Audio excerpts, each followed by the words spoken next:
السلام عليكم ورحمة الله وبركاته.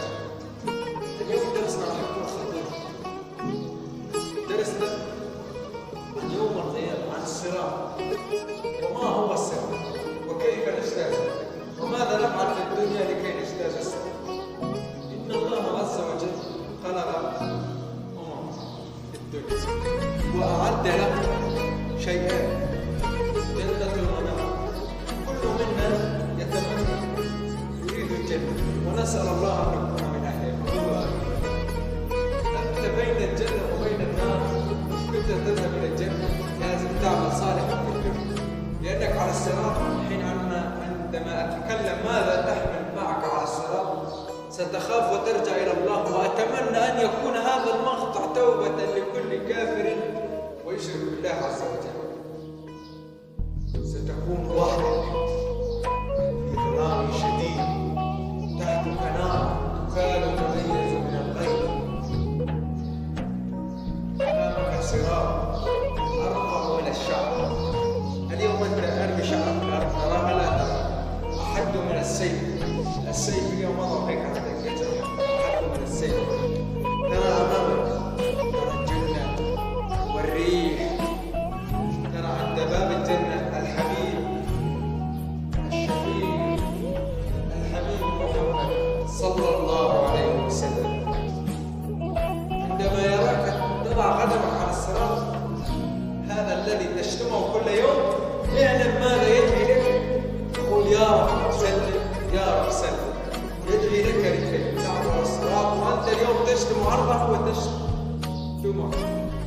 لا يجوز، هذا لا يجوز. هذا لازم تعود الى الله وتؤمن بالله ورسوله. ستحمل معك على الصراط كل ذنوبك تفعلها في الدنيا. اي ذنب تفعله في الدنيا سيكون على اكتافك على الصراط. كانت ذنوبك كثيرة لن تمشي خطوتان، وأكد على كلامي هذا، خطوتان على الصراط لن تقدر تمشي، لأن ذنوبك ستهلكك وتقع منها على الصراط، منها على الصراط في النار. لماذا نرى بعض الناس يمرون مثل المرء من الجنة ويرحب بهم النبي صلى الله عليه وسلم؟ لماذا؟ ليسوا أحسن منا، لا، ولكن هم يعملون في الدنيا، يتابعون صلاتهم وصيامهم وقيامهم ويؤمنون بالله عز وجل، وما يخرج من لسانهم الا الذكر.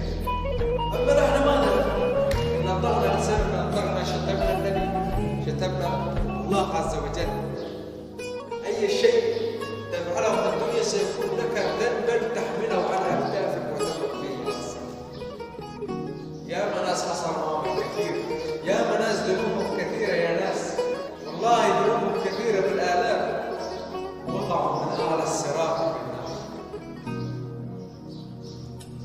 الآن أنت لما تسمع هذا الناس تقول يا أخي الخوضة الأخ يحكي عن كيف، لكن لما تذهب تقول يا ليتني سمعت النصيحة. والله ثم والله لو الأموات يكلموننا لسألت أحدا من أقاربك الذي رحل، لسألته كيف الآخرة، سيجيبك جوابا سيصدمك طوال عمرك. ولكن للأسف لا نسمع الأموات، لا نقدر أن نكلمهم. لكن لا سألناهم ماذا يوجد بعد الموت. بعد الموت يوجد كما قلت حساب وصراط وجنة ونار، وكلنا نريد الجنة. اليوم لما تنصح واحد يقول لك ايه يا اخي، انا يلي راح احضر موت. انت ليش تحضر؟ ليش الجسم هذا اللي خلق فيه الله عز وجل؟ ليش لو يشوف في النار كما تشوي البصر؟ ليش يا اخي ليش؟ ان الله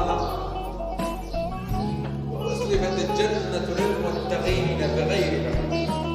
لماذا لا تكون من اهل الجنة مرافقا للنبي صلى الله عليه وسلم في جنات النعيم، انهار ونخل ورمان وحور عين كأنها اللؤلؤ.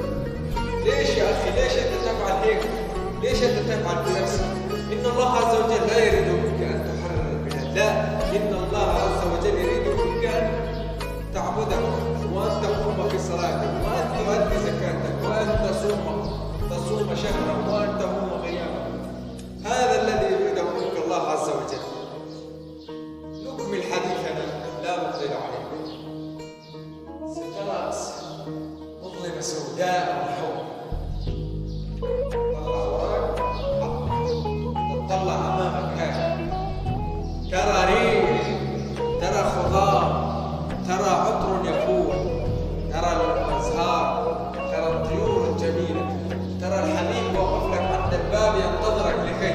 وأنت اليوم تشتمه؟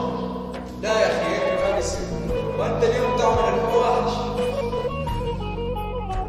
سأكلمكم عن 3 أشخاص كيف يمرون على الصراط. الأول الذي ليس لديه ذنوب أبدا، لا أحد لديه ذنوب، حتى الشيوخ وهم شيوخ لديهم ذنوب، ولكن إن كان ذنبك خفيف ستمر وكأن الصراط أمامك طريق واسع. وأما إن ذنوبك وسط ستتمايل وتتمايل لحتى تصل ويمكن ما تصل. أما إن ذنوبك كثيرة فللأسف يا أخي ارجع إلى الله الآن، خفف شوي من ذنوبك لكي ينجي الله عز وجل يغفر لك وتبقى تبقى هذا الصراط. إن هذا الصراط يكون منافسة بينك وبين الصراط. اسحق أن تدع الصراط يغفر. واعبد الله عز وجل وشوف كيف تغلب الصراط وتمشي عليه وكأنك ماشي طريقا واسعا. نأتي إلى الأول الذي ليس لديه ذنوب ولكن خفيف، لأنه لا أحد يقول أنا ما أذنب، لأنه لا تعلمون كيف تأتي الذنوب. اليوم أنت دهان وتشتم أحد، هذا الذنب كتب عليك. اليوم أنت وإذا تكتب كذبة هذا كتب عليك. هذا كله ذنوب، ولكن في أشياء أشوى من أشياء، وفي أشياء تغفر لها.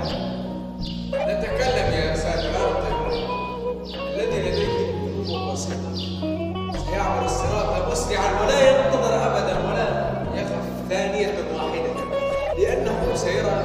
طبعا أنت وياه سوا، إن كان مؤمن وأنت كافر أنت لن ترى الصراط شيئا بسيط، لكن هو سيراه طريقا واسعا فيمرق كالبر وأنت تتعجب لماذا يمر كالبر؟ لا يخاف أن يسقط على الطريق، ألا يخاف أن يقع؟ لا، لأنه مؤمن يرى الصراط كما يرى الطريق في الدنيا.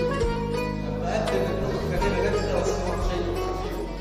وأما شيء أما الوسط الذنوب متوسطة سيتمايل ويتعذب لحتى يصل، ويمكن لا يصل، يمكن يصل هو وذنوبه.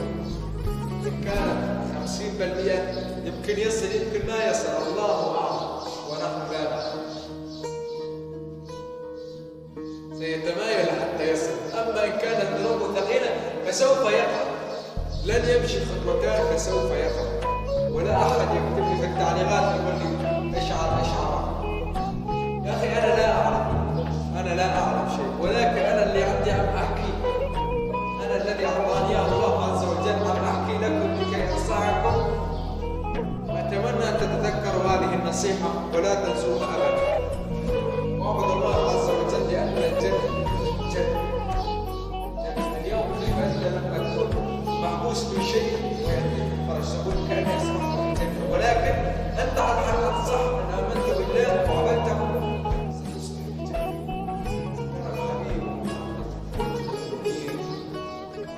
الذي أنار لنا الدنيا، وللأسف رحل قبل أن نراه للأسف، ولكن إن نؤمن بالله سنراه ونبقى طول الأبد معاه. والآن في نهاية المقطع